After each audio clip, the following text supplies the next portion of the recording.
السلام عليكم ورحمة الله وبركاته. داوديل كسو دوادا ميل وليبا جوجتان mid kamid ah casharada ku saabsanaa barashada luqadda Ingiriisiga. Dabcan casharkan waxa uu la xiriiraa ama uu ku saabsan yahay simple past tense, khaasatan negative form ama habka diidmada ah ee simple past tense. Labada qayb ee ugu horeysay, qaybtii koowaad si guud ayaan u dul marnay tenniskan waxa uu ku saabsan yahay iyo habka loo isticmaalo. Qaybtii xigtayna waxaan ku soo qaadanay statement ama hadalka caadiga ah ee qofka markuu hadlayo. Qaybtan waxaan ku qaadan doonaa negative form ama habka diidmada ah. Marka tenniskan wuxuu ka mid yahay tennisyada ugu wanaagsan ama ugu fudud aan iraade markii laga dhigayo negative-ka. Sababta maxay tahay? Sababta waxay tahay tenniskan ficilka isma bedelayo markii negative ay tahay jumlada. Kaliya waxaa meesha ku soo kordhaya ereyga did not. Kaliya waxaa ereyga did not ayaa meesha ku soo kordhaya, laakiin wax kale oo isbedelayo oo maaragtay ficilka in la bedelo ma jirto marka. Marka wada tihiin tenniskan markii hadalka caadiga ah ama statementiga waxa laga dhigaa jumlada past ayaa laga dhigaa ama ficilka past ayaa laga dhigaa.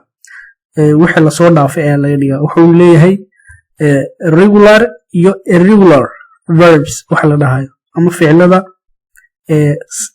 isbedelkooda uu fudud yahay in past laga dhigo ama waxa la soo dhaafay in laga dhigo, iyo kuwa ay adag tahay in la xasuusto oo inta badan la xifdiyo ama in badan la arko ama la isticmaalo si loo xasuusto markii la bedelayo.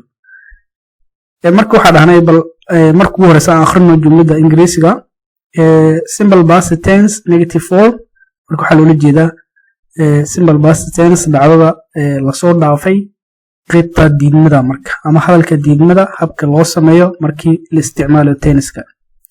A formula for making simple past verbs negative.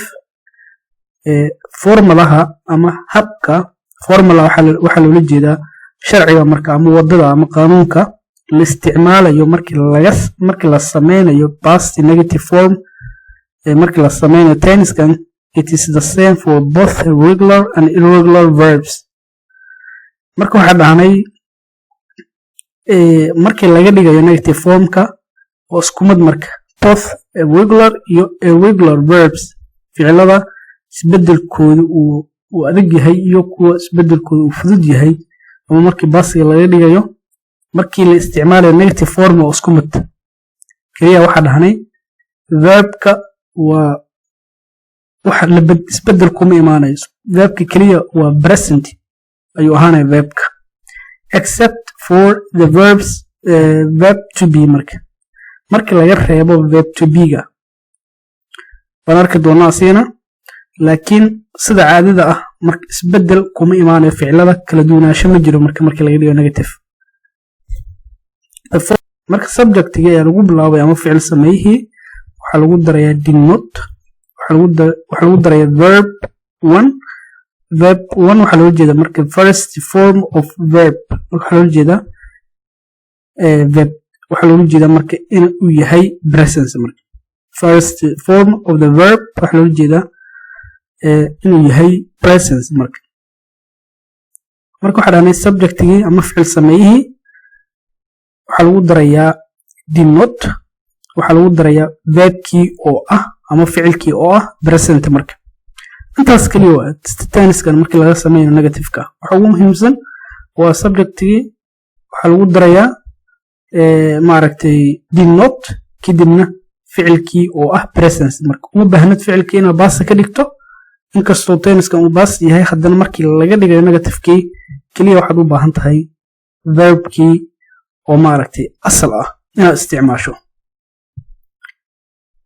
intaas waxay ahayd marka habka loo sameynayo oo looga dhigayo maaragtay negative form maaragtay tenniskan. marka you can also use, waxaa sidoo kale aad isticmaali kartaa the contraction didn't isticmaali kartaa instead of did not.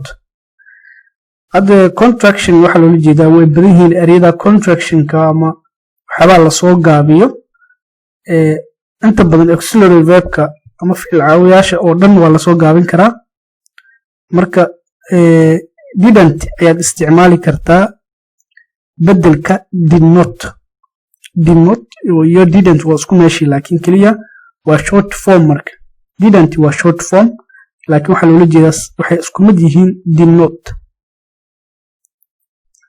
notes marka halkan waa fiiro gaar ah marka waa inaad eegtaa did not or didn't is the same.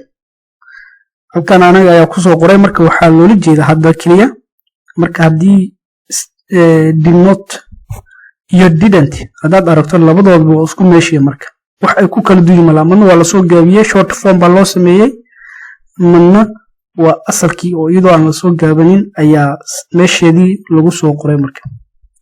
simple past negative form simple pastiga negative formka markay tahay didmo the verb ficilka will be present form wuxuu noqon doonaa maaragtay present form ayuu noqon doonaa verbka ama ficilka marka halkan waxaa loola jeeda kaliya ficilkii wixii hadda aan kasoo sheekeynayna ma aan sheegaynay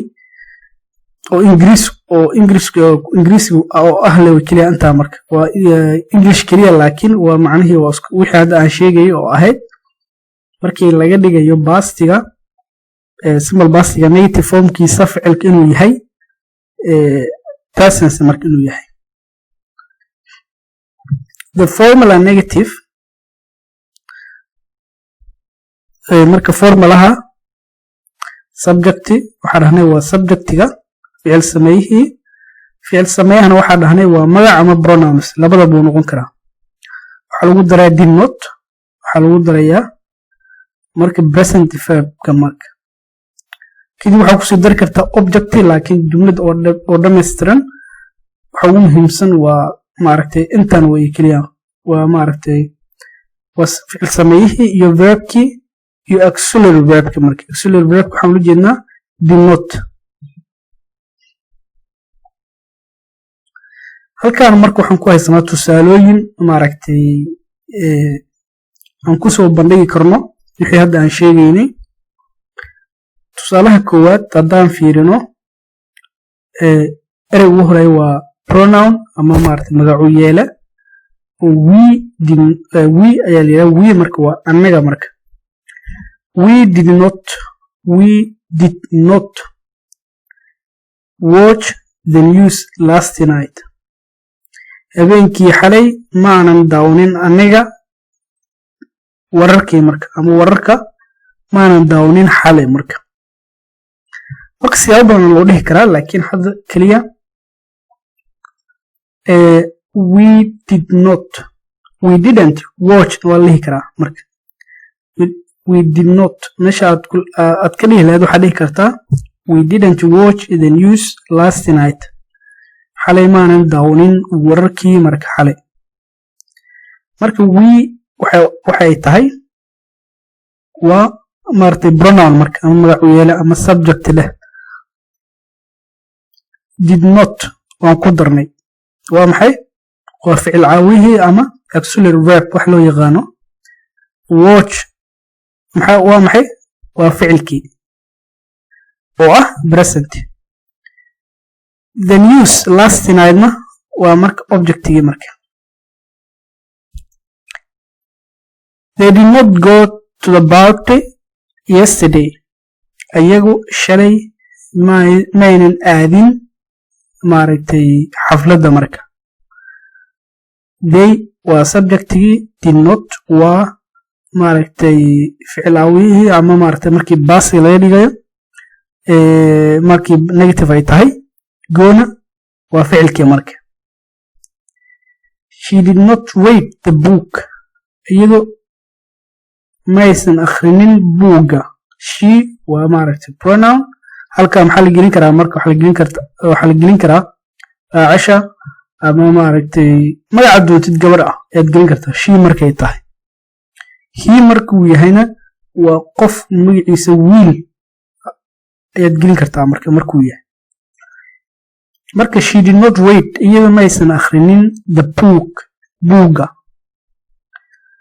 He did not draw beautiful pictures last week asiga muusan sawirin ereyga draw hadda waxaa loola jeedaa waa maaragtay sawir gacmeed marka ereyga draw marka waxaa loola jeedaa markii la sawirayo sawirka la qaado ma aha laakiin kan gacanta lagu sameeyo ayaa loola jeedaa marka wuxuu yidhi he did not draw the beautiful pictures last week usbuucii tegey asiga muusan sawirin sawiro qurux badan marka maxaa ugu jeednaa draw inay tahay ficilkii caadiga ah maaragtay ama presence he inuu yahay subjectigii did not inay tahay maaragtay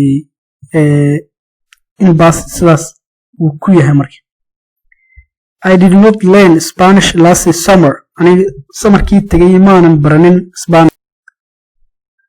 You did not give the present to your friend adigu maadan siinin hadiyad saaxiibkaada marka ereyga hadda did not give waxaa loola jeedaa maadan siinin the present hadiyad to your friend saaxiibkaada marka.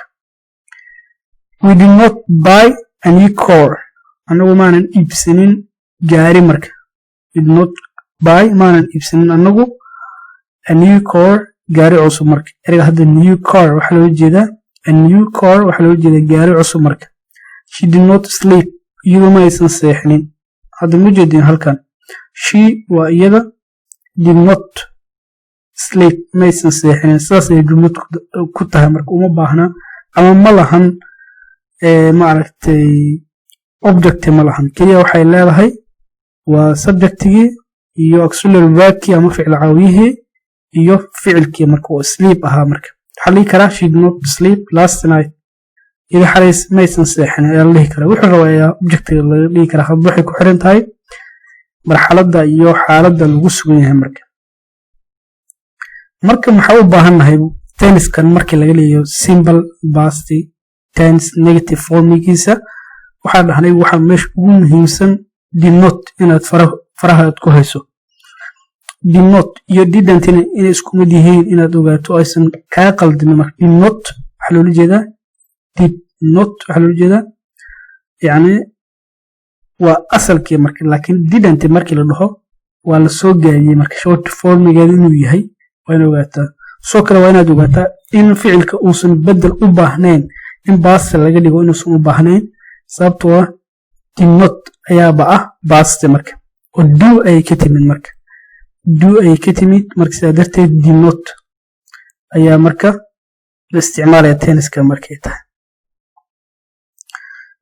Wahagaag halkaas ayaan kusoo gabagabeynaya dabcan casharkii lankiyadan aad u jeedaan waxaan kusoo qorayaa muuqaalka maaragtay descriptionkiisa marka qaybtii koowaad sidoo kale waxaan meesha kusoo qorayaa linkiyo aad kala soo degi kartaan habbedelka ficilka asigoo present iyo past sidoo kale waxaan soo gelinayaa qaybihii tagay tenniskan descriptionka muuqaalka si ay iyaguna aad halkaas ugu daawan kartaan.